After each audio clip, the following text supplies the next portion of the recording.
Nyuma yuko ubushikiranganji bw'amagara y'abantu butangaje ko hasubiye kwibonekeza ingwara ya korera mu ntara zitandukanye iterwa n'isuku rike, n'igisagara ca Bujumbura ngo kirimwo, kandi akaba ari naco kimaze kwibonekezamwo abagwayi benshi.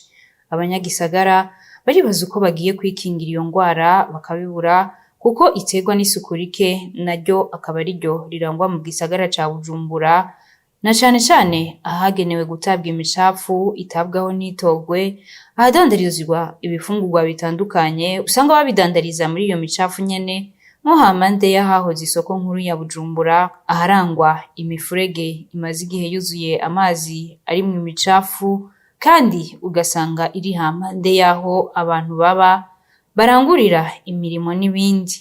Ikena ry'amazi ryibonekeza mu makartier atandukanye y'igisagara ca Bujumbura, nko muri quartier Carama, Bwiza, Jabe n'ahandi, aho hashobora guhera imisi irenga 3 ata n'imwe rikorotse. Abenegihugu twaganiriye batashimye kuvugira ku vyuma vyacu, bagasaba umukuru w'igisagara ca Bujumbura, abajejwe gutunganya igisagara hamwe n'abajejwe amagara y'abantu guhagurukira isuku mu gisagara, kuko bazohava bandura n'izindi ngwara nivyabandanya uko, na nyarirya imvura igiye kugwa.